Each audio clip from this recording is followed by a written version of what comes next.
Twin Cities, Pete Rose for another edition of Your Perspectives here at the U.S. Bank Stadium, a.k.a. the People's Stadium, for another exciting game with the Minnesota Vikings versus the Arizona Cardinals. Special thing about today, we salute Dennis Green, the coach of coaches.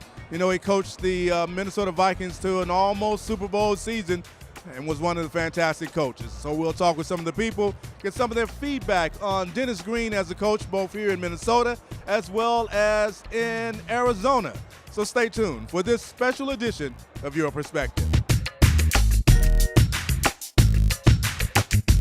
Twin Cities, welcome again to another edition of Your Perspective. I'm your host, Pete Rose, here at U.S. Bank Stadium, a.k.a. the People's Stadium. I have a very special guest here today with me as we salute the coach of coaches, Coach Dennis Green. I have Ray Richardson with me, KMOJ, and a great sports writer here in the Twin Cities. I know that you and Dennis were friends. You know him a lot. What do you think about the Vikings and the U.S. Bank Stadium saluting him today? I think it's a well-deserved and wonderful tribute to him. A lot of people don't realize that he was the second black head coach to work in the NFL after Art Shell. And I think that's a distinction people have forgotten about. In spite of all the controversy about him sometimes, he had a wonderful legacy here. And it was a privilege for me when I was at the Pioneer Press. I was actually covering the Vikings when they hired him.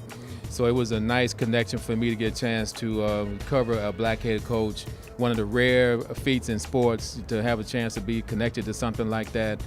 And I'll never forget him. I mean, he was a trailblazer, a pioneer, and a real good offensive-minded coach.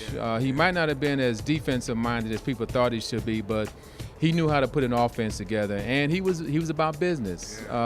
He wasn't really what you would call a player's coach, you know, but because, you know, a guy who's always friendly and buddy-buddy with guys. He wasn't like that, but he was definitely about, you know, being sure his team was ready to play. And in spite of all the things that people may have feelings about him for, I don't think that should tarnish his legacy at all. So, you know, Dennis Green as well was a musician. You being in music through the Sundays, classic Sundays over on KMOJ.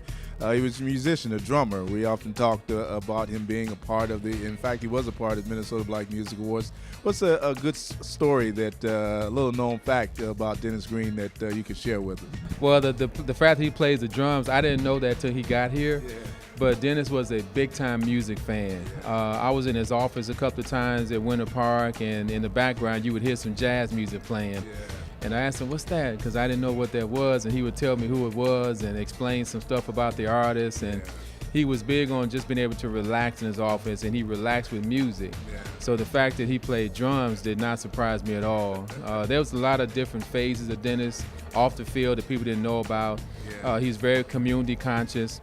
I knew him in Chicago when he was the head coach at Northwestern, and he was the first black head football coach in the Big Ten. And I remember he came by the Chicago Defender when I worked there to do an interview with me. And we wrote about him as, you know, being the first black coach there. And also he was getting ready to host an event for the public league football players there.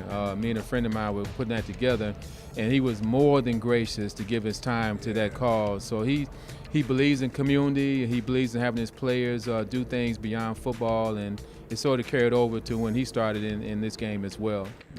Ray Richardson, one of our favorites here in the Twin City area. Read him when you can, listen to him when you can. He's one of the legends in his own time here in this town. Thanks so much for talking about the coach we knew well, Coach Dennis Green. We appreciate you. Thanks for having me. Welcome back to this edition of Your Perspectives. I'm here with a Cardinal fan, Will. Talk to us a little bit about Dennis Green. You were around when he was coaching the Cardinals. What kind of guy was he? What kind of coach was he in your mind? To me, Dennis Green was a very approachable coach, just a very nice guy. It came off on the TV, came off in how he talked to the players and the fans. So just a very well-respected coach. Well, once again, the Vikings come through at home. This is Pete Rose for Your Perspectives. A very special day at U.S. Bank Stadium as we recognize the coach of coaches, Coach Denny Green. I'm here on this field today because of Coach Denny Green. Years ago when he began the Tuesday community days with the Vikings, he gave me an opportunity to get out and do the community spirit with the Vikings program on our station. I'll forever be in his debt and remember him.